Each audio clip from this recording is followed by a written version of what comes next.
Am, de hecho, está en vivo ahorita esto en Facebook, ¿eh? No sé si, Alejandro, te paso este link a ti o cómo. Ah, ok. Lo que me comentaba Jorge Aguilera es que lo iba a transmitir en las redes del Senado de la República, pero sí, si me lo envías entonces para... Lo puse aquí en el chat, pero también te lo envío a ti para que lo tengas. Y entonces sí, ahorita está, yo me fijé y estaba en vivo en Facebook. O sea, no estamos nosotros, pues está un fondo de pantalla, supongo que ahorita lo van a empezar a transmitir, ¿no? Ah, ok. O sea, no salió la sierra de Patty. No salió la sierra. No, no salió.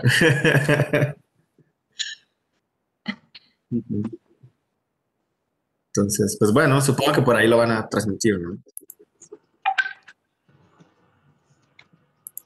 Si hay algún link, me lo mandan, ¿no? Para reenviarlo. Sí. Ya, lo acabo de enviar ahorita.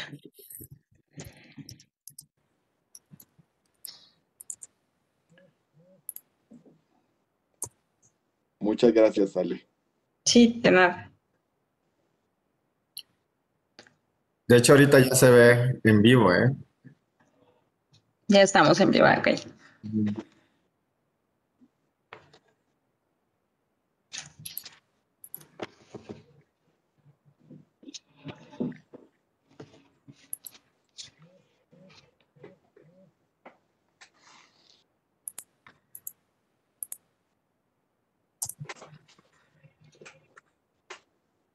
Listo.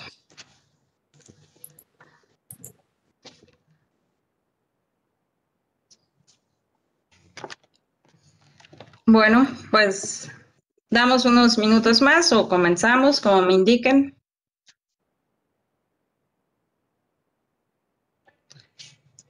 Pues comenzar, ¿no? Ya, ya estamos, como te digo, en vivo ahorita en Facebook. Perfectísimo. Bueno, pues muy buenos días a todas y todos los que nos acompañan en este conversatorio sobre la reforma a la Ley Federal del Trabajo para proteger el salario mínimo. El conversatorio ha sido convocado por el senador Martí Batres Guadarrama en el marco de la reciente aprobación del dictamen analizado por las Comisiones Unidas de Trabajo y Previsión Social y la de Estudios Legislativos Segunda. El análisis versó sobre la iniciativa que reforma y adiciona la Ley Federal del Trabajo en materia de salario mínimo. Mi nombre es Alejandra Ramírez Oliva y estaré apoyando como moderadora en esta reunión. Bien, pues a manera de una breve introducción del tema que vamos a abordar el día de hoy, como sabemos, existe una deuda histórica con la base trabajadora de nuestro país en materia de salarios mínimos y ha resultado imperante la consideración de incrementos en términos reales y nominales en este rubro. Afortunadamente, contamos con mucho compromiso en la representatividad del bienestar de las mayorías, en el poder legislativo y propuestas que se traducen en hechos en el poder ejecutivo. Actualmente, el Plan Nacional de Desarrollo destaca la importancia de una nueva política de salarios mínimos, la cual se ejecuta desde distintas instancias gubernamentales sectorizadas a la Secretaría del Trabajo y Previsión Social, encabezada por la maestra Luisa María Alcalde Luján. Entre ellas, la Comisión Nacional de los Salarios Mínimos, desde la cual se busca contribuir a la mejora del costo de vida por familia, las condiciones del mercado laboral y las estructuras salariales propiamente. Sin embargo, toda demanda social y cualquier acción gubernamental requiere del respaldo de un marco legislativo que garantice y asegure jurídicamente las condiciones de bienestar de la población de manera permanente. Para ello, el compromiso de las y los senadores integrantes de la Comisión del Trabajo y Previsión Social en el Senado de la República y de quienes han suscrito también diversas iniciativas relacionadas con el tema que hoy nos convoca, resulta preponderante para históricas transformaciones constitucionales que dejarán un legado a las generaciones venideras como parte de procesos sociales consolidados desde mucho tiempo atrás. Así que sin mayores preámbulos, me permito exponer la dinámica que seguiremos para el desarrollo de nuestro conversatorio y también les presento a quienes hoy conversarán sobre la necesidad, viabilidad y oportunidad de reformar la Ley Federal del Trabajo. Les comento la dinámica. Cada ponente contará con 10 y hasta 15 minutos para emitir sus argumentos y opiniones relacionados con el tema. 2 minutos antes de cumplirse el tiempo asignado, en caso de que llegaran a excederlo, les indicaré que está próximo a agotarse el mismo. Ahora bien, pues me permito presentar a quienes nos acompañan en este acto. Agradecemos la participación de la senadora Patricia Mercado, quien es licenciada en Economía, fue también senadora por la 65 legislatura, ha colaborado como secretaria del Trabajo y Fomento al Empleo en el Gobierno de la Ciudad de México, ha sido presidenta de Diversa, Asociación Política Feminista, presidenta del Partido México Posible y presidenta del Partido Alternativa Socialdemócrata y Campesina y candidata a la presidencia de la República en las elecciones de 2006. Muchas gracias, senadora. Nos acompaña también el doctor Luis Felipe Munguía Corella. Él es licenciado en Economía por la Universidad de Sonora, maestro en Economía Política por el Colegio de México y doctor también en Economía por la Universidad de California. Ha sido consultor externo en el Banco Mundial y en el Banco Interamericano para el Desarrollo, economista de la Oficina de Comercio Exterior en el Banco de México y subdirector de Estadísticas de Comercio Exterior en la Secretaría de Economía. Ha hecho investigación en la Universidad de Tulane, Nueva Orleans y la Universidad de California. Ha escrito y publicado varios artículos académicos de economía laboral y salarios mínimos en revistas internacionales. Su última publicación de 2020 trata sobre el efecto del salario mínimo en mercados monopsónicos. Actualmente funge como presidente de la Comisión Nacional de los Salarios Mínimos. Buenas tardes, doctor. Participa también con nosotros la maestra Cintia Márquez Moranchel. Es maestra en Economía por la UNAM, en donde también cursó una especialización en Econometría aplicada y un diplomado en Estadística aplicada. Ha participado en la evaluación de programas presupuestarios, evaluación de procesos y evaluación en materia de costo-efectividad, así también como consultor en el Instituto de Investigaciones Económicas. En el ámbito académico, fue asistente de investigación en Flaxo, México, y desde 2011 ha sido profesora de la Facultad de Economía de la UNAM, en donde ha impartido cursos a nivel licenciatura y diplomados. Actualmente funge como encargada de la dirección técnica en la Comisión Nacional de los Salarios Mínimos. Buenas tardes, maestra. Buenas tardes. Finalmente, me permito presentar al senador Martí Batres Guadarrama, quien se ha desempeñado como presidente de la mesa directiva de la actual legislatura en el Senado de la República. Es licenciado en Derecho por la Escuela Superior de Leyes y Negocios, es maestro en Trabajo Social, ha escrito y publicado diversos libros sobre temas políticos, jurídicos y sociales, así como más de 1000 artículos y columnas en los diarios 1+1, Milenio, La Jornada, El Gráfico, El Universal y las revistas Proceso, MX y en el medio electrónico La Silla Rota. Ha sido ganador del Premio Nacional de Periodismo en la modalidad de artículo de fondo, entregado por el Club de Periodistas en 2003, y cuenta con la acreditación de diplomados en materia de gerencia política e investigación de la opinión pública, políticas sociales urbanas, liderazgo político y social contra la discriminación, y a quien cedo la palabra para dar inicio a la ronda de participaciones del presente conversatorio. Gracias, senador. Buenas tardes. No tiene su micrófono.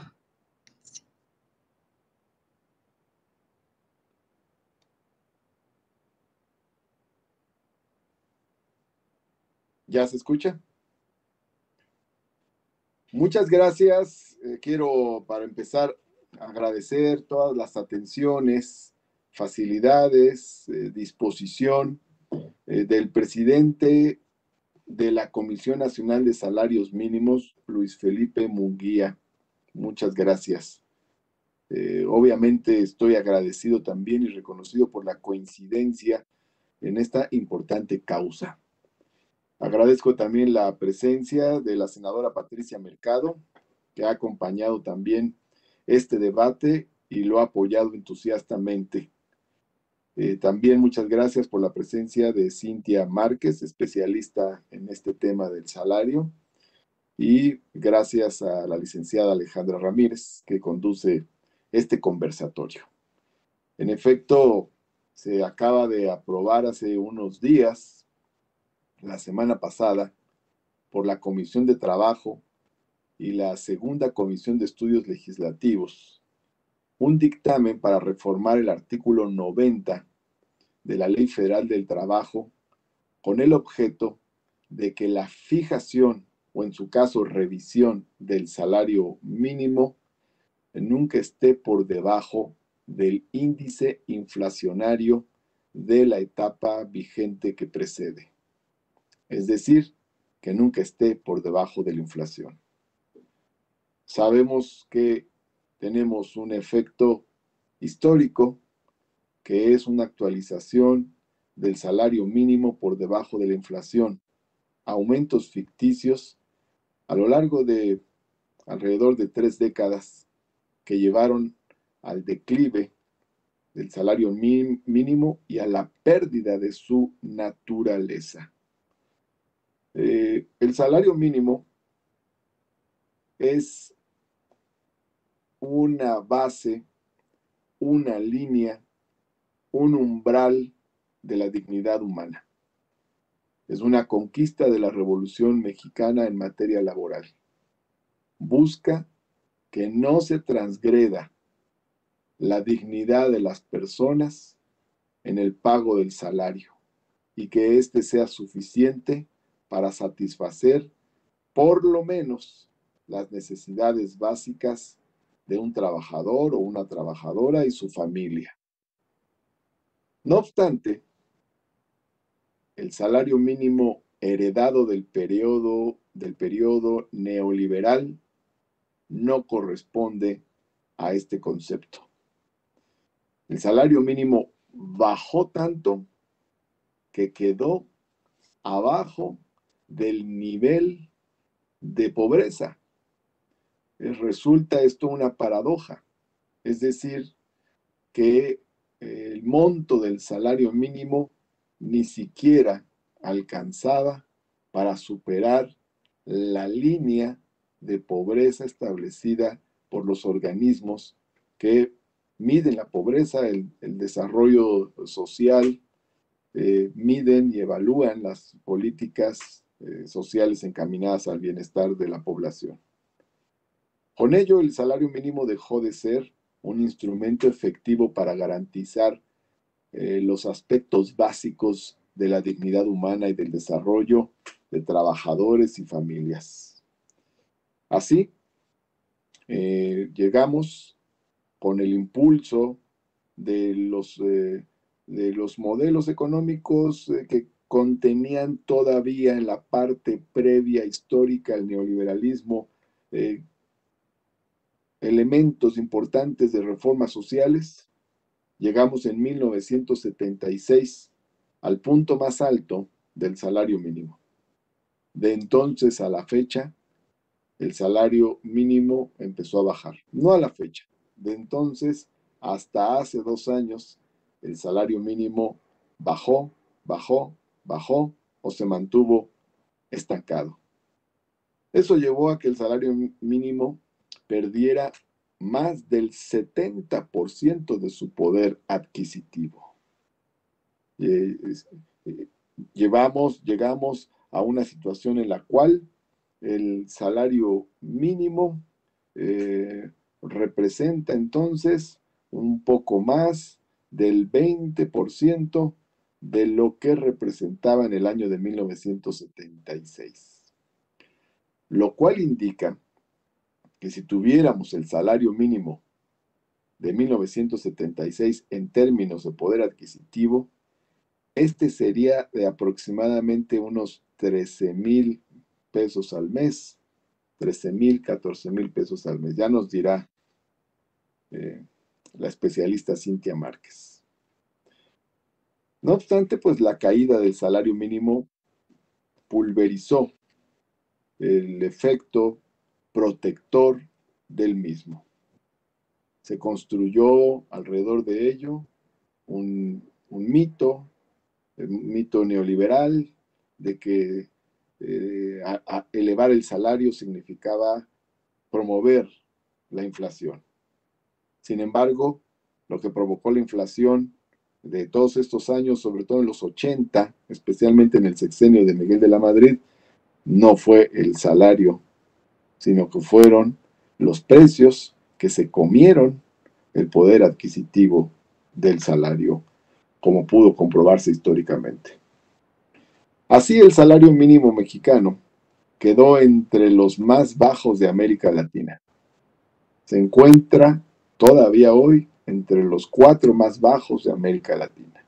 Es un salario mínimo que está por debajo del de Brasil, de Argentina, de Chile, para mencionar países que tienen un desarrollo parecido al de México, pero es un salario mínimo que se encuentra por debajo también del salario mínimo de los países centroamericanos. Está por debajo en su poder adquisitivo del salario en El Salvador, de Guatemala, de Honduras, para poner ejemplos de países con un Producto Interno Bruto y un desarrollo mucho menor que el de México. Por eso ha sido correcta la estrategia que se ha llevado a cabo por el gobierno federal actual.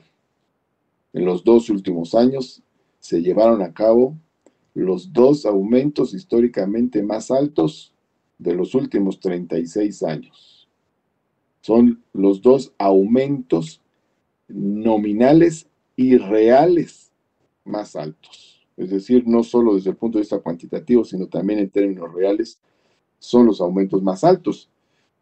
Y también eso tuvo una repercusión positiva en el aumento del salario general, que por lo menos, decían algunos analistas, y lo indican los datos del INEGI y del IMSS, es el aumento al salario general que se dio a principios de este año, ha llevado a que tengamos el mayor aumento en 18 años, por lo menos. Son datos positivos que tienen que ver con políticas públicas de carácter laboral, adecuadas, positivas, progresivas, que lleva a cabo el gobierno de la República. Pero además son decisiones que han impactado positivamente la economía. El aumento al salario mínimo se acompaña de 2 fenómenos económicos más, que son las transferencias económicas que se realizan a través de programas sociales, que se han extendido a más familias, a más personas que están en las familias, que han llegado a más personas. Y por otro lado también el crecimiento de las remesas que vienen de Estados Unidos. Estos 3 fenómenos han llevado a un repunte de las ventas minoristas, de las ventas del pequeño comercio, a un repunte del consumo popular, posiblemente afectado por los efectos económicos y sociales de la pandemia, pero como una tendencia estructural importante. Estos aumentos al salario no generaron ni el año pasado ni a principios de este año los efectos inflacionarios de los que hablan algunos analistas, y esto se ha debido también a que la productividad ha crecido a un ritmo mucho mayor que el propio salario, lo cual habla de una franja importante que tenemos aún para el crecimiento del salario y obviamente del salario mínimo. Esto tiene un efecto positivo en el mercado interno, porque un salario mínimo más fuerte significa más consumo interno y significa, por lo tanto, más recursos para las empresas que producen para el consumo nacional. Así es de que hay efectos positivos, no solo para los trabajadores, sino también para la economía y para las empresas, también en lo particular. Por eso es interesante que algún sector, alguna parte del sector empresarial, ve con simpatía los aumentos al salario mínimo, porque significa más consumo para sus propios productos. Ahora bien, la gran pregunta, y con esto voy a culminar, la gran pregunta es, ¿qué pasaría si cambian las orientaciones y las coyunturas? ¿Podríamos entrar nuevamente en situaciones parecidas de descenso del salario mínimo, cuando apenas estamos iniciando la ruta de su recuperación? Ahora hay políticas positivas a favor del salario. Ya mencioné políticas que ha llevado a cabo el gobierno de la República, pero además ha habido coyunturas internacionales importantes que han tenido que ver con algunos tratados que han puesto el tema del salario en la mesa también, particularmente el TEMEC, que ha puesto en la mesa el tema laboral también, y todo eso ha ayudado a un proceso de recuperación. La coyuntura nacional y la coyuntura internacional han ayudado a este proceso de revalorización del salario y de otros elementos de carácter laboral, como la negociación colectiva, los contratos, etc. Pero como decía, ¿qué pasaría si cambian estas condiciones? Por lo tanto, nos parece importante hacer esta reforma a la ley. para que las políticas a favor del salario tengan un soporte legal duradero, que les dé estructura, que les dé permanencia y que les dé mayor fuerza. No intentamos sustituir las políticas públicas con esta reforma. Aquí no decimos que el salario mínimo debe crecer tantos o cuantos puntos porcentuales por arriba de la inflación. Eso ya lo determinarán los organismos encargados de este tema, particularmente la Comisión Nacional de Salarios Mínimos y las políticas económicas, sociales, salariales de cada momento. Lo que sí planteamos es un piso básico, que el salario mínimo no baje. Eso sí, que lo protejamos, que protejamos lo que se vaya conquistando. Si aún estamos al pie de la montaña que llevó que es necesario escalar para llegar a la recuperación del nivel adquisitivo del salario mínimo, pues quiere decir que estamos todavía lejos de llegar a la cúspide y por eso necesitamos no retroceder. Esta reforma es para proteger el salario mínimo, para cuidar lo logrado, lo que se ha logrado en estos últimos 2 años, para avanzar más y para que no vuelva a suceder lo que ocurrió en el periodo neoliberal. Y en el fondo, sobre todo lo más importante, más allá de los datos económicos, sociales o estadísticos, para proteger la dignidad de las trabajadoras, los trabajadores y sus familias. Para eso es esta reforma. Me complace comentar además que la iniciativa original fue firmada por más de 70 senadoras y senadores de todos los partidos políticos, o sea que llegó a las comisiones con un consenso precedente importante y que ahora se ha aprobado de igual manera por todas y todos los integrantes presentes en las sesiones de la Comisión de Trabajo y de la Segunda Comisión de Estudios Legislativos.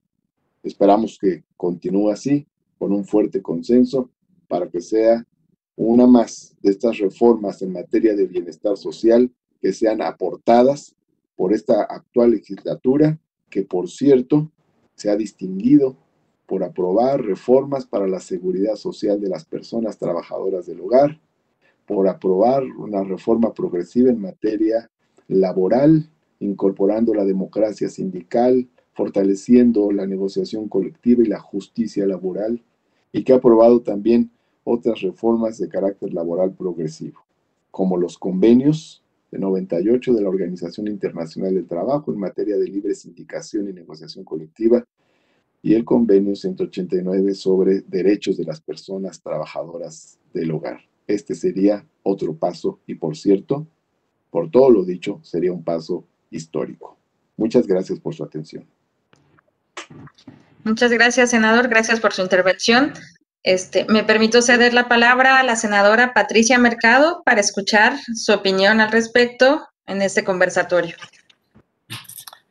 Muchas gracias y muchas gracias, senador Batres, por hacer, más bien reconocimiento por hacer esta mesa en este momento, que creo que es tanto lo que decidió el Senado como lo que viene en términos de la recuperación del salario mínimo, del poder adquisitivo del salario mínimo, que se perdió, como recordaste, 70% de su poder. Me parece muy importante, decía, que se dé esta discusión y bueno, esta reforma que tú propusiste, que efectivamente te firmamos pues un gran número de senadores y senadoras. También saludo al equipo de la Comisión Nacional de Salarios Mínimos, a la Comisión Técnica, al director, al presidente. Realmente felicidades, me parece que pues es un gran equipo, un equipo comprometido con una visión distinta de cómo hacer este nuevo camino de recuperación del poder adquisitivo, de que se cumpla, de que el salario mínimo realmente responda al planteamiento de la Ley Federal del Trabajo sobre, digamos, un salario mínimo qué es lo que tiene que darle al trabajador, a la trabajadora y a sus familias. Así es que, como decía el senador Martí, creo que ha sido una legislatura donde el tema laboral, digamos, para que realmente el trabajo sea lo que dignifique a las personas y el trabajo nos saque de la pobreza y la precariedad, pues ha sido una de las agendas más importantes, me parece, en esta legislatura. Primero, bueno, yo quisiera, con el permiso de ustedes, pues nada más señalar, ¿no? Señalar que esta mesa se está dando hoy, 25 de noviembre, que es el Día Internacional de Lucha contra la Violencia hacia las mujeres, ¿no? Y todo lo que es un movimiento feminista y de mujeres que el 8 de marzo pasado pues mostró toda su fuerza de no queremos más esto en ningún ámbito y de ninguna manera, sobre todo la violencia feminicida. Y con respecto al trabajo, efectivamente, como recordabas, senador Martí, esta legislatura inicia, ¿no? Una de las primeras acuerdos y primeras votaciones es la ratificación del convenio, efectivamente, del convenio 98 sobre libertad sindical y negociación colectiva. Y esperemos que esta legislatura no termine sin que ratifiquemos el convenio 190 sobre violencia y acoso laboral para trabajadores, hombres y mujeres, pero con respecto a las mujeres, realmente este convenio y la recomendación 206 también, digamos, trae todos los elementos para que en el trabajo las personas y sobre todo las mujeres no se vean, digamos, molestadas, no se vean con trabajos que se distingan por el acoso y la violencia laboral. Entonces vamos a trabajar, empezamos con el 98 y que terminemos con el 190, que es el último convenio además de la OIT, y en este día 25 de noviembre, pues recordar que tenemos ese pendiente, que hay que entrarle a esa discusión sobre el 190 y lo que significa en términos digamos, de las reformas que tenemos que hacer para realmente abrazar ese último convenio de la Organización Internacional del Trabajo con respecto a violencia y acoso en el mundo del trabajo. Haciendo esta introducción por ser este día, yo quisiera empezar, acaba, digamos, Coneval, ¿no? de darnos su última publicación, ahora el 20 de noviembre, ¿no? Su último informe trimestral, y uno de los datos me parece, digamos, más dolorosos y más que, digamos, tenemos que preocuparnos y ocuparnos de esto, es que calcula el aumento de la pobreza laboral de 38.5 a 44.5% durante un año. Y tiene que ver, obviamente que tiene que ver con el apagón, como dice la OCDE, con el paro de la economía y esta recuperación paulatina del empleo, pero una recuperación en categoría de subempleo, con salarios más bajos, y que en ese sentido, bueno, pues no necesariamente los trabajos o los salarios recuperados están realmente sirviendo para que el trabajar te garantice que sales de la pobreza y puedes alcanzar esta canasta alimentaria. Entonces me parece muy importante que la discusión sobre esta reforma, donde se establece un piso mínimo de aumento al salario mínimo, nunca menos de la inflación, digamos, en el año vigente, me parece que se da darse en este contexto, pues nos obliga a discutir y analizar, sacar adelante esto, pero qué es lo que viene. Y por eso me da mucho gusto de veras estar con el equipo de la comisión de la comisión de salarios mínimos.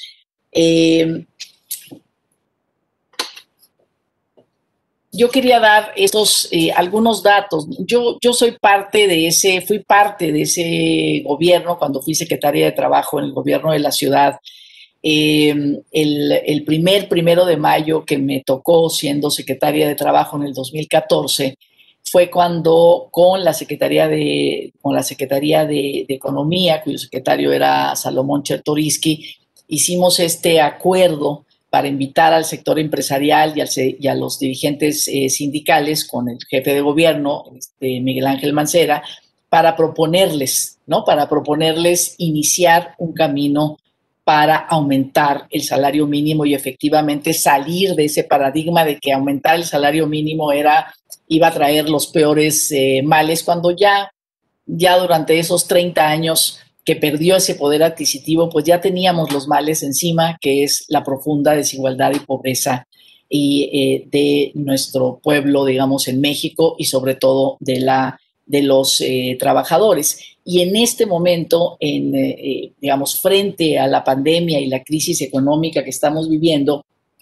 pues poner en la mesa esto que nos dice pues esta institución tan importante que es el Coneval, ¿no? Que nos pone en la mesa con base a la información del INEGI, de la encuesta de ocupación y empleo, pues cuáles son los problemas que tenemos, porque efectivamente el salario mínimo se va recuperando estos aumentos de estos 2 años que no veíamos desde hace 30 años, pues es, bueno, creo que desde 1982 por ahí que se dio una huelga general, la última huelga general que tuvimos en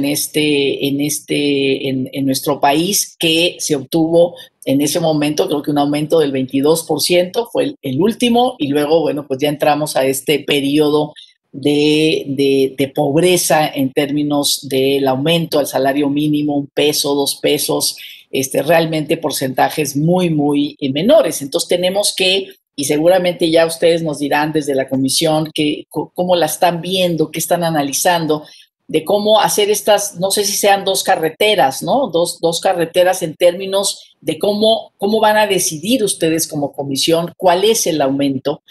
Si bien tenemos ese piso mínimo de la inflación, para no solamente dar el aumento al salario mínimo, sino efectivamente cómo vamos recuperando esos años perdidos para que finalmente, incluso independientemente de la crisis, como decía el senador, digamos, puede haber tentación de regresar atrás, ¿no? De regresar atrás, y esta reforma lo que hace es nunca por debajo de la inflación. O sea, ese es el piso mínimo, pero necesitamos también construir los acuerdos para la recuperación del salario mínimo, y que realmente en algún momento este salario, que además una de las cuestiones que me parece muy importante es que la idea es que jale a los salarios contractuales.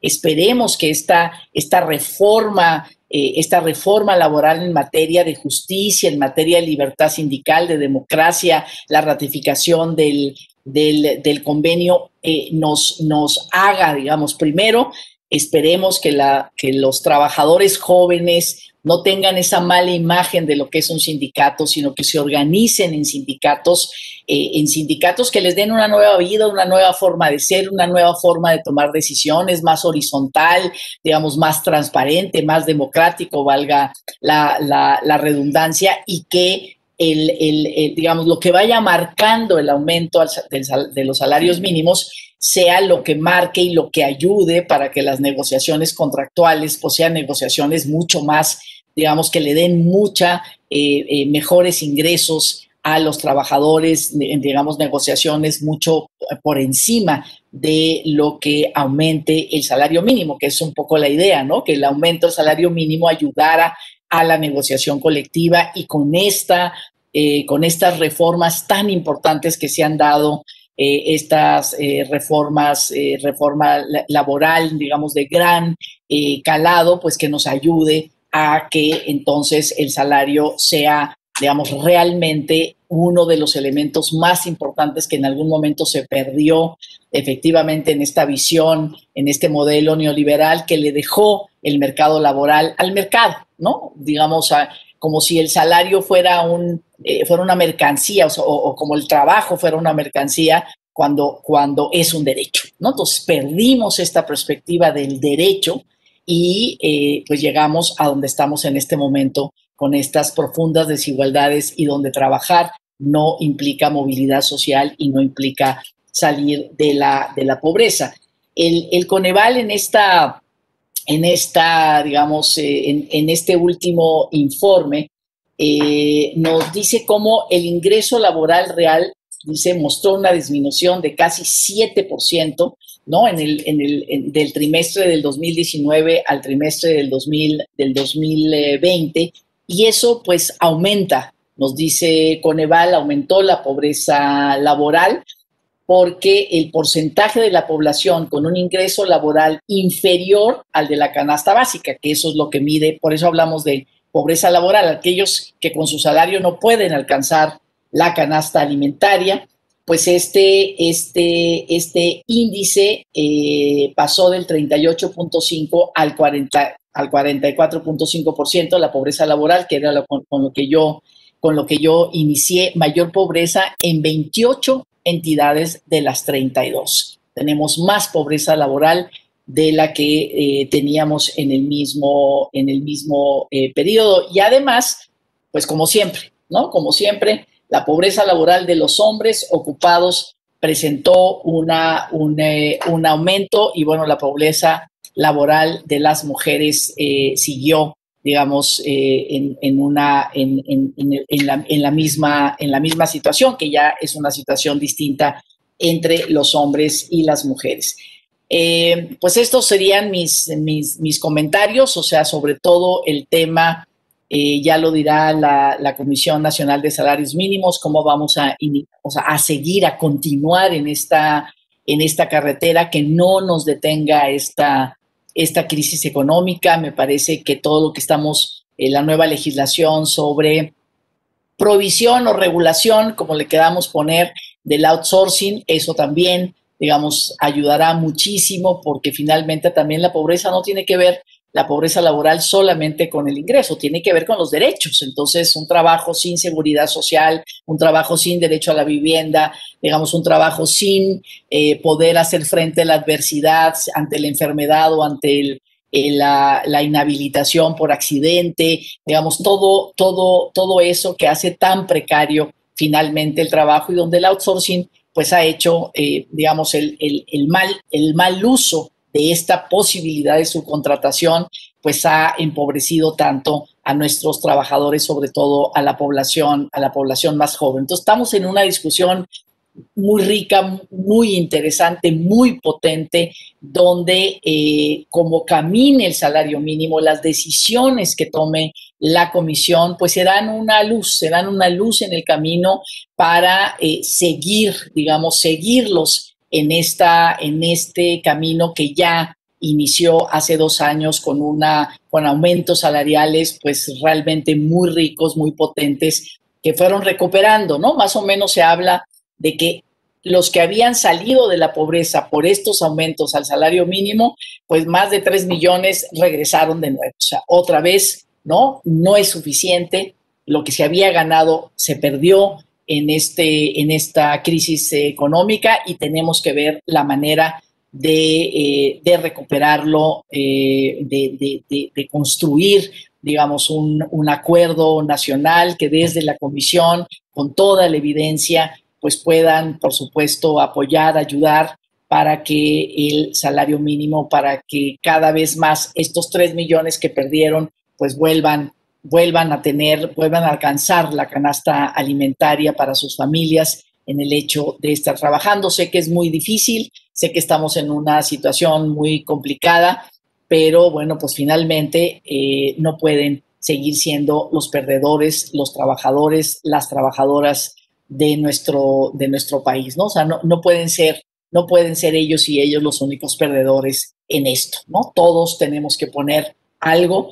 Y decía, creo que lo del el camino que marque la Comisión Nacional de Salarios Mínimos este próximo mes de diciembre, pues va a ser muy importante para lo que hagamos todos los demás y lo que puedan hacer el año que entra los trabajadores, los sindicatos en las negociaciones colectivas, y que también eso ayude a potenciar mayores organizaciones sindicales, que finalmente podemos llamarles como les llamemos, pero finalmente son organizaciones colectivas, o sea, defender de manera colectiva el trabajo. Y termino con el tema de que esta semana también un gran acuerdo de la Comisión de Trabajo y Previsión Social y de la Comisión de Igualdad de Género aquí en el Senado de la República, pues vamos a votar, ya se hizo la primera lectura, una gran reforma, más de 13 leyes reformadas sobre la igualdad salarial.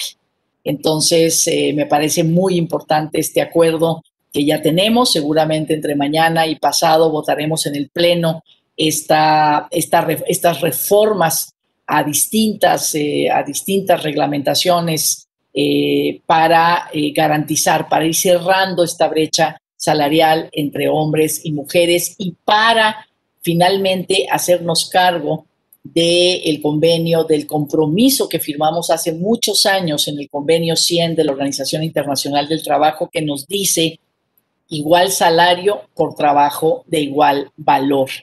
El valor del trabajo que hacemos las mujeres, las enfermeras y las maestras y las secretarias y todos estos nichos donde hemos estado las mujeres, solo porque lo hacemos las mujeres, ganamos menos. Entonces, por eso el planteamiento no es igual puesto, porque ya los puestos se pueden llamar, se llaman diferentes y con eso se hace un camuflaje de la diferencia salarial, ¿no? Sino que realmente podamos analizar y garantizar a través, en primer lugar, de la transparencia en los escalafones salariales a nivel de la administración pública y a nivel de el mercado, digamos, las empresas, el sector privado, que podamos ver nítidamente cuánto ganan las mujeres, cuánto ganan los hombres, cuánto es la suma total,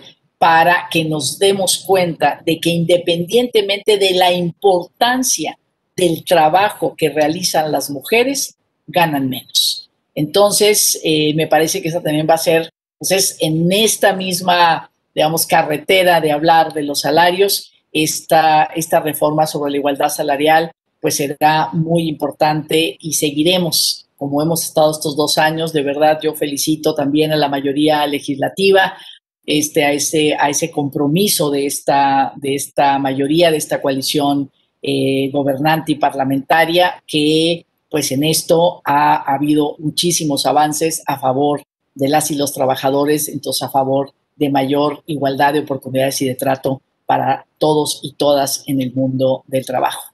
Muchas gracias. Muchas gracias, senadora, por su intervención. Muchas gracias. A continuación, cedo la palabra a la maestra Cintia Márquez Moranchel para que nos pueda contribuir con más elementos en este conversatorio. Gracias, maestra. Adelante. Hola, muy buenas tardes. Bueno, voy a compartir con ustedes algunas cuestiones que estamos realizando desde la Comisión Nacional de los Salarios Mínimos. Específicamente me voy a referir a lo que se está realizando para cubrir con el mandato legal establecido para el salario mínimo de trabajo del hogar y trabajo jornalero agrícola. Y posteriormente, el doctor Luis comentará con ustedes algunas cuestiones de la política de los salarios mínimos en general.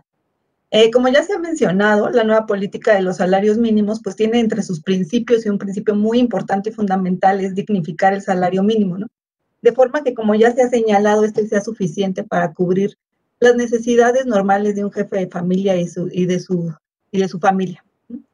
En este sentido, dentro de ese compromiso se tiene el compromiso de saldar una deuda histórica con grupos que han sido históricamente discriminados, como lo son personas trabajadoras del hogar y personas jornaleras agrícolas. Ocupaciones que, a pesar de ser señaladas en la misma ley como trabajos especiales y a pesar de existir un mandato establecido en la Ley Federal del Trabajo respecto a que la Comisión Nacional de los Salarios Mínimos debe fijarles un salario mínimo, estos aún siguen sin ser incorporados al sistema de salarios mínimos profesionales. Es por ello que les comentamos, en los últimos 2 años, en 2019 y 2020, la Dirección Técnica de la CONASAMI ha estado elaborando estudios correspondientes para someterlos a consideración del Consejo de Representantes y cumplir con lo que desde 1970 se establece en el artículo 335 de la Ley Federal del Trabajo respecto a la fijación de salario mínimo específicamente para trabajo del hogar, y para cumplir con el artículo 280 bis de la misma ley, en el que también se señala lo correspondiente para trabajo jornalero. Al fijar un salario mínimo para estos dos sectores, para las personas trabajadoras del hogar y para personas jornaleras, hay que resaltar que se beneficiarán de un régimen de salario mínimo, ¿no? Ya que a diferencia de otras ocupaciones, han quedado rezagadas, han quedado fuera de esa protección. Algo muy importante a señalar es que el salario mínimo es un mecanismo para proteger el poder adquisitivo del nivel salarial de estas ocupaciones. Por lo tanto, es indispensable, ¿no?, incorporarlas al sistema de salarios mínimos profesionales. ¿Por qué es importante? Porque al momento en que se incorporen a este sistema, cada año se va a especificar un incremento específico salarial para estas dos ocupaciones, de forma que ese incremento cubra la tasa de inflación y, en su caso, un monto independiente de recuperación. En conjunto, esto significarían incrementos significativos, como los que se han aprobado con las fijaciones de 2019 y 2020, para las 59 ocupaciones del sistema de salarios mínimos profesionales. Bueno, actualmente ese es el número, ¿no?, que tenemos 59 ocupaciones. Esperamos que el siguiente año ya estuviéramos contando 61 ocupaciones. Bueno, además algo muy importante es que con estos incrementos anuales, pues se está buscando que sean acordes a una ruta de crecimiento, tal cual para cumplir con lo que se estipula en la Constitución Política, respecto que el salario mínimo debe ser suficiente para cubrir las necesidades de la persona trabajadora, en este caso persona trabajadora del hogar, persona jornalera agrícola y de su familia. Me gusta, bueno, esta parte es muy importante, voy a compartir y me complace mucho compartir con ustedes algunas cifras que nos hacen ver la importancia de la fijación de salario mínimo para estas dos ocupaciones y la correspondiente relevancia de que estas ocupaciones reciban incrementos anuales, que tengan como fin precisamente eso, cubrir el poder adquisitivo.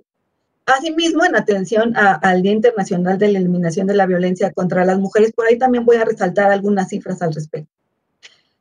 Bueno, comenzaré con el caso del trabajo del hogar. Les comento, dado que el 98.5% de las personas trabajadoras del hogar laboran sin un contrato laboral, es decir, sin un contrato escrito, estipulado, la consecuencia es que esta relación laboral se tiende a mantener por el mismo salario por un lapso indeterminado. O sea, las personas trabajadoras del hogar pueden estar ganando en términos nominales el mismo salario, pero en términos reales realmente es menor, ¿no? ¿Esto qué significa? Pues que precisamente cuando uno revisa las cifras del salario mínimo, del salario promedio, perdón, de las personas trabajadoras del hogar, en términos reales uno ve un estancamiento o incluso en algunos años uno ve una disminución.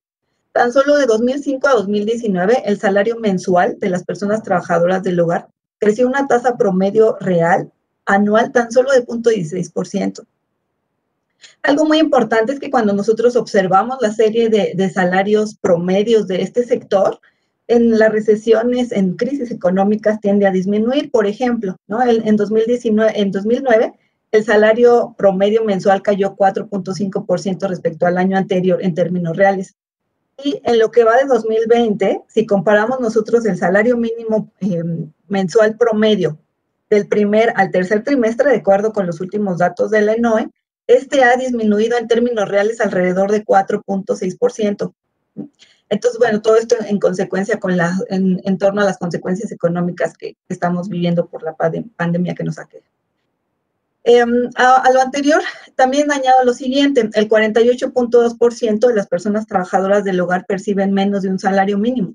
Lo grave es que incluso en algunas entidades federativas este incremento es mucho mayor, ¿no? O sea, específicamente en 9 entidades, este porcentaje se incrementa hasta más o igual o más del 60%, ¿no? Por ejemplo, en Chiapas, nosotros de acuerdo con los estudios que tenemos, 8 de cada 10 personas trabajadoras del hogar están por debajo del salario mínimo, ¿no?, lo cual es muy preocupante. El trabajo del hogar, hay que señalarlo, ¿no? Es una ocupación que ha sido asociada a bajas remuneraciones, es una ocupación que está desprotegida laboralmente, ha sido estigmatizada desde siempre, y una cuestión muy importante, pues, es que el trabajo del hogar siempre ha sido y generalmente es atribuido al género femenino, ¿no? Esto implica, pues, bajas remuneraciones, a pesar de la importancia que tiene esta labor. Fíjense, las personas trabajadoras del hogar representan una parte muy importante de la población remunerada total y de la femenina. Y a pesar de ello, su reconocimiento sigue insuficiente. Las personas trabajadoras del hogar representan el 10.95% de la población ocupada femenina y el 14.69% de la población remunerada y subordinada. Específicamente, fíjense, en siete entidades, Chiapas, Morelos, Guerrero, Veracruz, Puebla, Oaxaca e Hidalgo, 2 de cada 10 mujeres de la población subordinada y remunerada son trabajadoras del hogar, ¿no? O sea, son entidades en las cuales hay una alta presencia de trabajo del hogar, pero también son entidades en las que cuando uno revisa el nivel salarial, pues este es muy bajo y mucha precariedad laboral. A pesar de que el trabajo del hogar implica una mejora en la calidad de vida de los hogares empleadores, ¿no? En realidad, ¿por qué? Pues porque deja para ellos un mayor nivel para esparcimiento, para trabajo sobre todo, ¿no? Para la convivencia familiar, y a pesar de esta incidencia en el bienestar de las familias, aún sigue siendo insuficiente su reconocimiento. Y además, bueno, toda esta cuestión de la insuficiencia de su reconocimiento, pues se sustenta en aún una regulación laboral insuficiente. Ahora bien, voy a pasar con el caso del trabajo jornalero, porque es importante que el trabajo jornalero pase a formar parte del sistema de salarios mínimos profesionales. Bueno, en el caso específico de las personas trabajadoras del campo, también hay una cuestión muy alta, un porcentaje muy alto de las personas que trabajan sin contrato, ¿no? Este porcentaje asciende al 94.1%, pero además, bueno, hay una multiplicidad en las formas de contratación. Hay personas jornaleras que se contratan por jornal, que es lo más común, pero también hay una proporción considerable que va incrementándose en las épocas de mayor contratación, que trabajan a destajo, por comisión o por otras formas. Ahora bien, el ingreso de las personas jornaleras, además de esta cuestión de que, bueno, el 94.1% les decía, trabajan sin contrato escrito, además sus ingresos se ven afectados por lo siguiente, ¿no? El trabajo jornalero es estacional. Entonces su ingreso se ve sujeto, se ve afectado por la temporalidad de los cultivos, porque en primer lugar, pues el trabajo jornalero no les garantiza a las personas jornaleras tener ese empleo todo el año, ¿no? Es una cuestión que se enfrentan a un subempleo. Y además, hemos encontrado, de acuerdo con los estudios que se han elaborado en la Dirección Técnica de la CONASAMI, que en algunas épocas, sobre todo en las épocas de mayor contratación de personas jornaleras, su ingreso promedio tiende a disminuir. ¿Y esto por qué? Bueno, puede ser porque existe una mayor variación entre entidades federativas y entre unidades de producción. También puede influir, por ejemplo, que en la negociación salarial, en épocas de mayor oferta laboral, las personas jornaleras en su necesidad de trabajar, pues acuerden salarios menores, ¿no? No incluso ni tan siquiera con el que los contrata, con el que se beneficia de su trabajo, sino con los intermediarios, ¿no? Porque hay una cuestión muy presente de esta figura. Ahora bien, ¿cuáles serían las implicaciones que se estableciera, que en el 2020 se estableciera, para que entrara en vigor en el 2021, un salario mínimo para personas trabajadoras del hogar y para personas jornaleras agrícolas? Por ejemplo, para el caso de las personas trabajadoras del campo, pues esto en general va a repercutir en una mejora en las condiciones de vida, no solamente de ellos, ¿no? Sino de sus familias, porque realmente el trabajo jornalero implica migración muy frecuente, no solo del trabajador, sino de toda su familia, e incluso involucra que precisamente aprovechando esas épocas de mayor contratación, se involucre toda la familia, ¿no? O sea, desde la esposa, los hijos, familias completas. Precisamente una cuestión muy constante, desafortunadamente, en el trabajo jornalero es la presencia de niños y niñas en los campos. El establecimiento, la fijación de un salario mínimo podría ayudar a disminuir esa necesidad de tener que incorporar infantes al proceso de trabajo, ¿no? Si por ejemplo, las personas jornaleras tuvieran ese acceso a un salario más digno. Ahora bien, hay una cuestión muy importante que también nosotros hemos revisado del salario promedio entre hombres y mujeres jornaleros.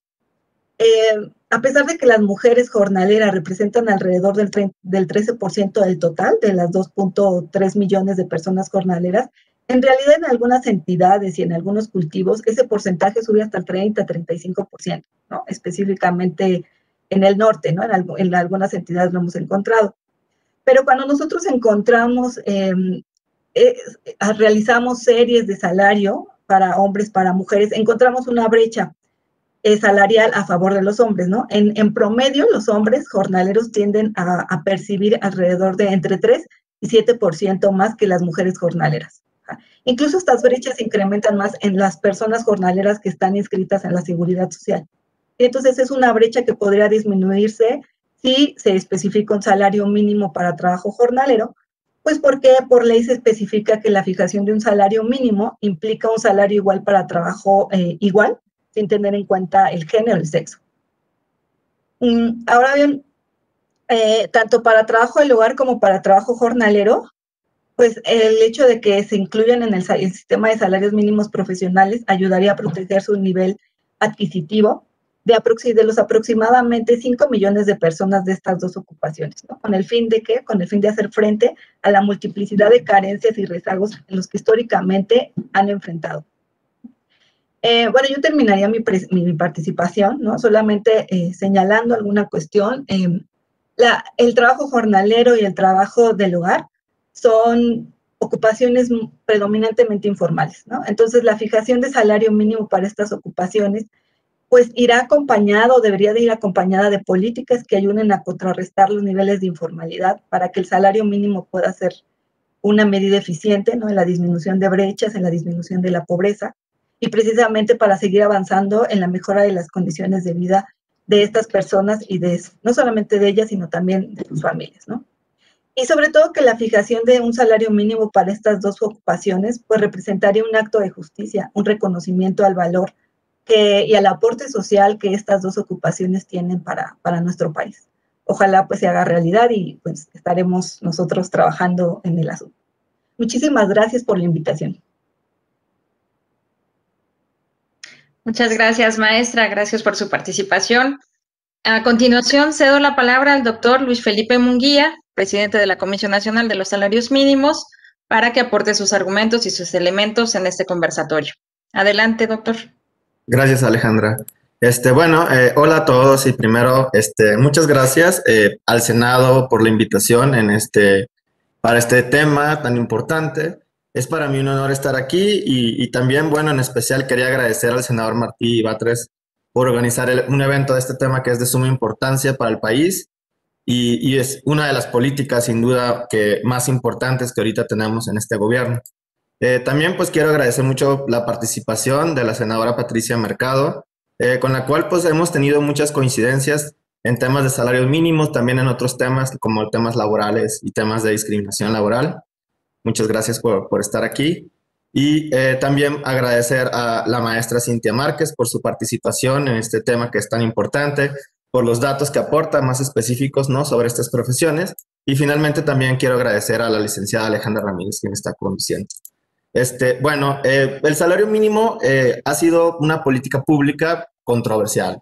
Durante muchos años, los economistas, principalmente los economistas de derecha o los economistas neoliberales, posicionaron una idea de que el salario mínimo era una política que era adversa para la economía. Y nos decían que solamente pues teníamos de dos, ¿no? Si subíamos el salario mínimo, tendríamos que lidiar siempre con un incremento en la inflación, en los precios, y además con un mayor desempleo.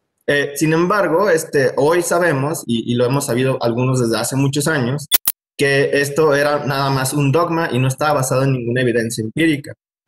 Durante los años 90 se empezó a cuestionar mucho esta idea en Estados Unidos y se concluyó con la evidencia que ya se tenía ahí, que el salario mínimo no necesariamente tenía estos efectos negativos, ¿no? Que a veces el salario mínimo se puede incrementar y no implica que haya un incremento en los precios, etc.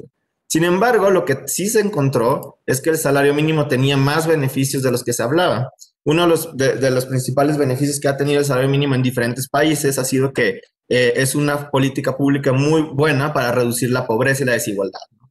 En el caso de México, pues ahora que hemos empezado la recuperación del salario mínimo después de una caída abrupta que tuvo en los años 80, de los cuales ya habló el senador Martí Batres, pues hemos visto que ha tenido más efectos positivos que negativos en la economía. De hecho, no ha tenido ningún efecto negativo.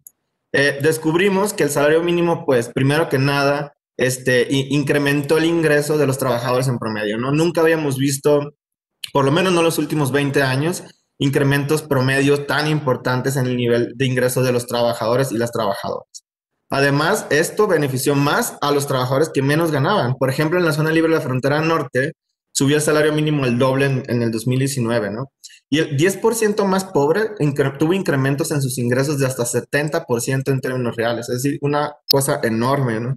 Y esto podemos ver cómo tiene efectos en el largo plazo. Por ejemplo, este año, que es el año de crisis, hemos visto caídas fuertes en el empleo, hemos visto problemas, como lo mencionaba la senadora Patricia Mercado, que aumentó algunos niveles de pobreza. Sin embargo, por ejemplo, la zona libre de la frontera norte, que tiene salarios mínimos más altos, fue más resiliente a este problema. Hubo menor desempleo, se está recuperando más rápido.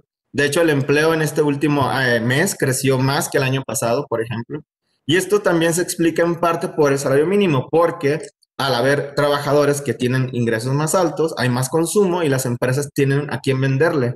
Y a pesar de que estamos en una etapa en que las medidas de confinamiento evidentemente sí reducen la demanda, porque pues la gente no puede salir tan fácilmente a comprar, se mantiene un consumo más elevado en una zona donde hay un ingreso más elevado. Esto tiene sentido y las empresas lo han empezado a entender. Y es por eso que algunas empresas y algunos grupos empresariales, sobre todo los que tienen ventas en el mercado interno, pues tienen interés, ¿no?, en que el salario mínimo siga subiendo. Por otra parte, también hemos visto que se redujo la desigualdad de forma muy importante. El salario mínimo tiene una de las ventajas que beneficia a grupos más vulnerables porque estos son los que ganan el salario mínimo. Por ejemplo, en México los jóvenes y las mujeres tienen salarios más bajos y por lo tanto cuando sube el salario mínimo sube más el salario en promedio de los hombres, de las mujeres y de los jóvenes. Esto, por ejemplo, redujo en México lo que va acumulado de esta administración en 6.4% la brecha por ingreso entre hombres y mujeres. Es decir, las mujeres han empezado a ganar más conforme sube el salario mínimo, porque pues antes ganaban el salario mínimo, y los hombres que ganaban un poco más, pues no tienen tantos incrementos porque ellos no lo ganan, y se ha reducido un poco, digamos, la desigualdad que existía, por lo menos en este rubro, ¿no? Entonces, es una política que además de beneficiar a los que menos tienen, también reduce la desigualdad. No hemos visto, como les mencioné ahorita, ningún efecto en el empleo ni en la inflación. La CONASAMI desde el 2018 empezamos a trabajar ya en estudios mucho más técnicos, con más información y sobre todo con este objetivo de evaluar, ¿no?, si realmente la política de salarios mínimos tenía efectos positivos en la economía. Y hemos encontrado que pues no hubo ningún efecto en el empleo, o sea, si el empleo se mantuvo al mismo nivel en la zona libre de la frontera norte, donde el salario mínimo se subió el doble que en el resto del país. No hubo ningún cambio en la dinámica de generación de empleo, por ejemplo. Y tampoco encontramos que hubo ningún efecto en los precios, que también era uno de los dogmas más importantes del periodo neoliberal, ¿no? Si subes el salario mínimo va a haber inflación. No se manifestó. E incluso, por ejemplo, Banco de México, que es quien se encarga de hacer más estudios relacionados con inflación, porque uno de sus objetivos principales es mantener la inflación en México a raya. Hicieron estudios también para ver si hubo efectos y no encontró ningún efecto que el salario mínimo hubiera tenido en precios. Entonces, estamos ante una coyuntura donde estamos pues descubriendo, por lo menos en México de manera tardía, que el salario mínimo sí es una política pública que ayuda y beneficia a los que menos tienen y que realmente no tiene estas connotaciones negativas de las que se hablaban en el pasado, ¿no? Entonces, ¿cuál es el objetivo que tiene ahorita el gobierno? Pues como ya lo mencionan ahorita y es algo evidente, pues queremos primero que nada que el salario mínimo sea un salario digno, que cualquier persona que lo gane tenga un ingreso suficiente por lo menos para mantenerse a sí misma y a un dependiente económico. ¿Por qué escogimos este número? Porque México en promedio tiene alrededor de 4 personas por hogar, es más o menos un hogar mexicano se compone de 4 miembros y también típicamente en México trabajan 2 personas por hogar, es decir, hay 2 proveedores. Entonces, por lo tanto, pues el salario mínimo tendría que ser suficiente para que una persona, cada uno de los proveedores mantenga uno de los dependientes económicos, que en este caso pueden ser sus hijos, adultos mayores, etc. Evidentemente, pues esto es como lo mínimo que queremos lograr. Sí buscaríamos que el salario mínimo continuara subiendo más y que se acercara más a un nivel más de bienestar, donde no necesariamente tengan que trabajar 2 personas por hogar, por ejemplo. Pero esto es después, lo vemos a largo plazo. El mínimo, ahorita el objetivo principal es lograr lo que les menciono, 2 personas tienen que mantener a otras 2 personas. Que es un tema que de hecho, ahorita que mencionaba la senadora Patricia Mercado, una vez comentaba y platicaba con Salomón, porque él decía, bueno, ¿cuál es el objetivo? ¿Hacia dónde van? Y yo estaba de acuerdo con él que era muy importante que, sobre todo en este caso, a quien beneficia saber hacia dónde va el salario mínimo es a las empresas. Porque las empresas mexicanas pueden saber cuánto va a costarles de aquí a 2024 y cuánto va a ir subiendo el salario mínimo más o menos en promedio, ¿no? Entonces, por ejemplo, yo les decía a las empresas, este número a datos actuales es como 215 pesos. Y este dato en el 2024 son como 250, dependiendo de cuánto suba la inflación. Pero entonces ellos ya pueden, las empresas, definir, ¿no? Decir, bueno, me va a costar tanto. Si tengo trabajadores que ahorita ganan menos de 200 pesos, pues no voy a alcanzar. Tengo que empezar a subirles ahorita, desde ahora, para cuando ya llegue 2024 tener, pagarles salarios más dignos, ¿no? Entonces, esto ha provocado una buena reacción, en mi opinión, decirles, ¿no? Porque sí han empezado a rediseñar sus costos, ¿no? Para ver cómo le van a hacer para pagar salarios más altos, pero también a la vez ayuda mucho a la productividad, porque empresas lo que están haciendo ahora es hacer que los trabajadores hagan otro tipo de actividad para compensar, ¿no? Que les tienen que pagar más. Y esto ayuda mucho, pues, porque los trabajadores ya dejan de ser simplemente alguien que trabajaba en tareas básicas para hacer tareas más complejas, lo cual aumenta su productividad y también aumenta la capacitación que tiene este trabajo. Entonces, eso es otra cosa. Ahora, finalmente, hay varios temas aquí y quería como contestar un poco, por ejemplo, la pregunta de la senadora sobre cómo vamos a seguir la recuperación.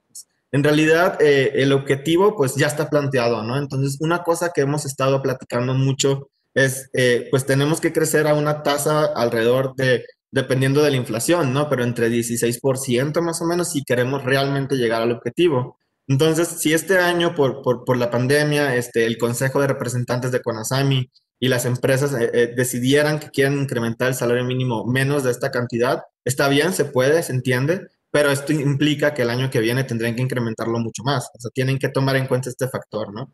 Y esto es interesante porque muchas empresas prefieren no hacerlo así. Muchas empresas prefieren la gradualidad a incrementos fuertes de un año para otro, ¿no? Entonces, es posible que se logre este consenso donde se prefiera un incremento más sostenido que un incremento más pequeño un año y más alto en otro. Entonces, el objetivo está trazado de esta forma y así queremos seguirlo empujando y compensando. Y tenemos la flexibilidad de que además CONASAMI históricamente siempre fija el salario mínimo en diciembre, porque así lo marca la ley. Sin embargo, también la ley permite que pueda fijar el salario mínimo en otros, digamos, meses del año. Entonces, es posible también una propuesta que hemos estado trabajando con las empresas y con los trabajadores, que fijemos el salario mínimo hasta 2 veces por año y así evitar que sea, digamos, un salario mínimo de golpe, pero sí sostenido, ¿no? Y seguirlo incrementando. Esta sería como la forma en que estamos, como las fórmulas, ¿no? Que estamos trabajando para lograr que siga subiendo el salario mínimo sin afectar, digamos, a la economía de las empresas, sobre todo las más pequeñas y las que tienen trabajadores que sí ganan el salario mínimo. Estoy de acuerdo que esto no es una política que deba ser aislada. Debe haber más políticas laborales que acompañen al incremento del salario mínimo. Y aquí es un trabajo que sí depende de todos. La Secretaría del Trabajo sí está haciendo una parte también, porque tiene a la vez, pues ha incrementado, por ejemplo, la capacitación de sus inspectores laborales, tienen mecanismos nuevos que están utilizando para hacer inspecciones más justas. Y una cosa que es muy interesante es que antes de este gobierno, la verdad, las inspecciones laborales están solo muy enfocadas a cuestiones de salud, de seguridad, que es algo muy importante también, pero muy pocas eran relacionadas con revisar si realmente un trabajador ganaba el salario mínimo, si realmente un trabajador tenía acceso a derechos como pensiones o acceso a, digamos, aguinaldos, etcétera, ¿no? En esto se ha cambiado mucho y es un trabajo muy fuerte que está haciendo la Secretaría del Trabajo para reducir este tipo de problemas, que a la vez viene acompañados de otras políticas como la posible ley que podrían aprobar de outsourcing, que también combate este tipo de problemas donde los trabajadores, pues la verdad, muchos estaban desamparados completamente, ¿no? Y a la vez tenemos la reforma laboral que ustedes también aprobaron, que también va a ayudar muchísimo en este sentido, porque pues tanto la agilización de lo que es la conciliación y el arbitraje, hasta democratizar sindicatos para que un sindicato que está obligado a responder a lo que son sus miembros, pues tiene que buscar mayores incrementos salariales, mayores beneficios, etcétera. Entonces, todas estas políticas en conjunto forman lo que es la política laboral del gobierno de la Cuarta Transformación, que a mí me parece que es lo que tiene, una de las cosas que tiene mucho foco en este gobierno, que realmente están trabajando muy fuerte para empujar y cambiar totalmente el mercado de trabajo en México.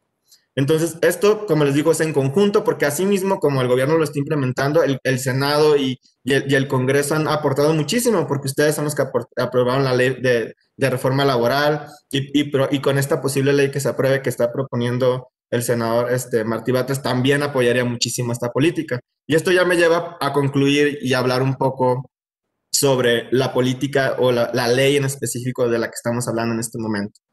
En mi opinión, es muy importante crear una ley de este estilo. ¿Por qué? Porque ya el objetivo está trazado y vamos a lograrlo en el 2024 y quizás sigamos durante algunos años buscando que el salario mínimo siga alcanzando niveles de mayor capacidad de compra de los trabajadores, capacidad de adquisición, pero sí puede llegar un punto en donde después que sigue, ¿no? Ya que estamos en un buen nivel, ya que el salario, digamos, es suficiente, ¿no? Para una familia.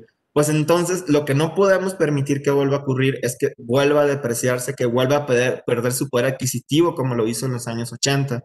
Y esto puede ocurrir de muchas formas, ya sea que podría estar otro gobierno que decidiera que no es una buena idea que los trabajadores tengan un ingreso justo, que busquen nuevamente la misma que buscaban gobiernos anteriores, como por ejemplo apostar a que México tenga mano de obra muy barata para atraer la inversión en vez de apostarle a que todos los trabajadores tengan una vida digna, etc. Entonces, esta política podría cambiar, pero si nosotros tenemos una ley que obliga a que Conasami por lo menos siempre tenga un salario por arriba de la inflación, esto ya no permite que se tomen este tipo de decisiones en perjuicio de los trabajadores. Es decir, la peor decisión que podrían tomar es dejarlos igual, que eso pues está bien, porque pues digamos alcanzaríamos un nivel en este gobierno suficiente, y entonces ya no tendríamos nunca que preocuparnos por este problema, ¿no? Que se dio en otros años, que era abandonar, digamos, a este sector tan importante de la población, que es la mayoría, ¿no? Los trabajadores. Entonces, pues sí, yo saludo y celebro mucho esta iniciativa, espero que sí se logre, y creo que podría ayudar muchísimo y contribuir a que se sostenga, digamos, esta política de salarios mínimos. Que no sea una política que nos costó muchísimo recuperar que los niveles salariales para que después de unos años pues ya no se pueda o se regrese, ¿no? Se revierta totalmente. Evidentemente también les quería externar que pues va a haber algunas voces en contra, ¿no? Pues porque, por ejemplo, hay sectores de la economía o grupos que pues no les gusta mucho la idea de que exista como piso mínimo que se quiere poner, ¿no? Porque pues sí piensan que a lo mejor en algunos años se podría revertir o podrían lograr bajar costos a través de este mecanismo que es tener salarios mínimos por debajo de la inflación, que se usó durante muchos años.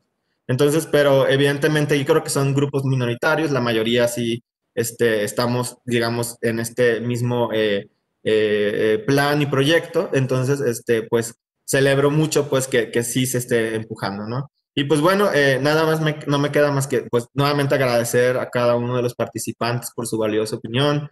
Debemos seguir trabajando en conjunto, cualquier tema que tenga que ver con salario mínimo y temas laborales. Conasami ha cambiado mucho en este último año, 2 años, año y medio, porque pues tenemos una capacidad de ahora sí de generar mucha información y estudios. Entonces, pues no solo nos hemos enfocado en temas de salarios mínimos, hemos trabajado en varios temas laborales que tienen para poder apoyar tanto a la Secretaría del Trabajo como al Gobierno de México. Entonces, les dejamos las puertas abiertas también para peticiones y seminarios o cualquier consulta que tenga que ver con estos temas. Y pues bueno, eso sería todo por mi parte. Muchas gracias. Muchas gracias, doctor, por su intervención. Y finalmente, como parte del programa que tenemos previsto para el desarrollo de este conversatorio, cedo nuevamente la palabra al senador Martí Batres Guadarrama para que pueda emitirnos un mensaje final respecto de los argumentos, opiniones y planteamientos que han quedado expuestos en este conversatorio. Gracias, senador. Adelante.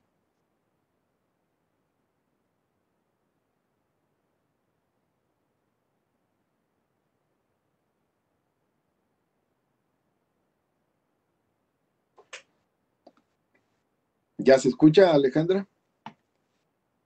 Ya se escucha bien. Muchas gracias. Bueno, para empezar, tengo que agradecer la generosidad de senadoras y senadores como Patricia Mercado en este tema, que es congruente con todo el planteamiento que ella ha defendido también en materia del mundo del trabajo. También agradecer la disposición de la Comisión Nacional de Salarios Mínimos y su entusiasmo con el tema. felicito a su actual titular, a Luis Felipe Munguía. Es la persona indicada para estar al frente de esta comisión. Porque es muy importante que quienes estén en los temas del trabajo tengan vocación para fortalecer los derechos del trabajo. Esto se había perdido también y qué bueno que se ha recuperado, se está recuperando. Lo valoro mucho. Gracias a Cintia Márquez por esta información adicional sobre dos sectores que particularmente requieren atención, las personas trabajadoras del hogar y los trabajadores jornaleros agrícolas. Y muchas gracias a Alejandra por esta conducción. Yo simplemente quisiera señalar para concluir que en efecto ha habido una agenda muy interesante de trabajo que se abrió con esta legislatura. Es de las cosas satisfactorias de este proceso de cambio político. Cuando a veces me ha preguntado por ciudadanas y ciudadanos comunes que no participan tan intensamente en la vida política, las cosas buenas de este proceso de cambio que ha habido en el país. Bueno, esta es una de esas cosas buenas, esta vocación por lo social, esta vocación a favor del bienestar social que se ha expresado en la actual legislatura que surgió con el cambio político del año 2018. Esto ha permitido pues un viraje importante en la determinación de las prioridades, en los contenidos, en el tipo de rumbo de este tipo de reformas. Me tocó como diputado federal, que estuve, después pedí licencia, pero estuve en los primeros meses de la legislatura 62ª, en la Cámara de Diputados. Me tocó combatir la llamada reforma laboral que se presentó en aquel entonces. Era una reforma que disminuía derechos, que establecía el pago por hora, que establecía la contratación de jóvenes sin derechos y con posibilidad de ser despedidos, que abarataba el despido, literalmente el despido de trabajadoras y trabajadores, que flexibilizaba la fuerza de trabajo, que podía terminar laborando más de las 8 horas con esta fragmentación que se dio de la propia jornada de trabajo. Es decir, pues fue una reforma regresiva, una contrarreforma laboral que se dio en su tiempo. Ahora, cuando empezó a hablarse de reforma laboral al comienzo de esta legislatura, esto tenía una connotación diferente. Estábamos hablando de una visión progresiva, de avance, no de retroceder, no de quitar derechos, no de desmantelar derechos, sino de construir derechos. Y la ruta ha sido francamente muy satisfactoria y no se ha terminado. Aquí la primera decisión legislativa que tomamos, más allá de los temas administrativos, operativos, internos, de austeridad republicana, etcétera, la primera decisión fue la ratificación del Convenio 98 de la Organización Internacional del Trabajo. Y ya nos seguimos con la reforma laboral, la actual reforma laboral, con estos ejes de justicia, contratación colectiva y democracia sindical. Y el tema de la seguridad social para las personas trabajadoras del hogar, otros temas adicionales como el tema del teletrabajo, reforma paralela en la legislación de trabajadores al servicio del Estado en materia de voto personal, libre, directo, secreto para la elección de sus dirigencias sindicales. Es decir, hemos tenido una serie de pasos progresivos, la ratificación del convenio 189, y la agenda no ha terminado. Aquí la senadora Patricia Mercado ya mencionó otro tema, otro convenio que tiene que ver con el acoso laboral, y está el tema de un debate muy importante que es el de la subcontratación, del outsourcing. Entonces, tenemos elementos para seguir con estos temas, para recuperar los derechos del mundo del trabajo, restablecer los equilibrios. Esto será muy importante en todos los sentidos para la economía y para la dignidad humana. Conviene a los otros factores de la producción, conviene a las empresas que haya un trabajo con derechos dignos. Será más productivo el país, serán más productivas las empresas. simple y sencillamente por una filosofía humanista, hay que perseguir que trabajadoras y trabajadores lleguen a tener los elementos por lo menos básicos de bienestar. Se llama mínimos, mínimo vital, salario mínimo, se le llama mucho a esto mínimo, elementos básicos mínimos, etcétera, porque es lo indispensable, no porque se deba quedar ahí, pero es la base de la cual no se debe de bajar. Si el salario mínimo era la base sobre la cual no se debía haber bajado, pues nunca se debió haber perdido el poder adquisitivo del salario mínimo como se perdió dramáticamente. Se han enlistado aquí, hay otros datos interesantes que ha dado el titular de la Comisión Nacional de Salarios Mínimos sobre otro tipo de beneficios que acarrea el aumento del salario mínimo. Por ejemplo, beneficia a los sectores, ha dicho, más pobres. Y por otro lado, cierra brechas de desigualdad con jóvenes y mujeres, para poner un par de ejemplos adicionales a lo que hemos dicho. Me parece muy importante seguir sumando fuerzas para dar este paso y para que estas políticas públicas se conviertan en derechos. Yo he sostenido en el plano académico, en discusiones de carácter académico, la necesaria transición de las políticas públicas a los derechos. Que las políticas públicas, que las buenas políticas públicas no se queden en buenos recuerdos que después se disuelven, sino que se transformen en derechos, se transformen en estructuras para que adquieran universalidad y permanencia. Aquí hay un caso. Hay una buena política pública en materia de salarios, hay que darle la base jurídica para que se transforme en derechos. Así de que estamos en este momento en la parte previa a que se dé el debate en el Pleno. Hay las Comisiones Unidas que aprobaron ya esta reforma, la Ley Federal del Trabajo, para establecer este elemento, este precepto de que el salario mínimo no se puede actualizar por debajo de la inflación, del índice inflacionario. Se envió a la mesa directiva tendrá que ahora establecer la primera lectura del dictamen y después se irá a la segunda lectura para la aprobación en la Cámara de Senadores y luego esto tendrá que repetirse otra vez en la Cámara de Diputados. La valiosa presencia de la Comisión Nacional de Salarios Mínimos ayudará mucho a que este proceso pueda lograrse antes de que termine este periodo legislativo, que no falta mucho. Estamos a 3 semanas de que termine el periodo legislativo y en esas 3 semanas tendría que quedar concluido este proceso en la Cámara de Senadores, en la Cámara de Diputados, para que antes de que termine el año pueda darse esta reforma, que será un buen soporte y una ayuda a esta política de recuperación de los salarios. Enfatizo una cosa aquí señalada por la senadora Patricia Mercado.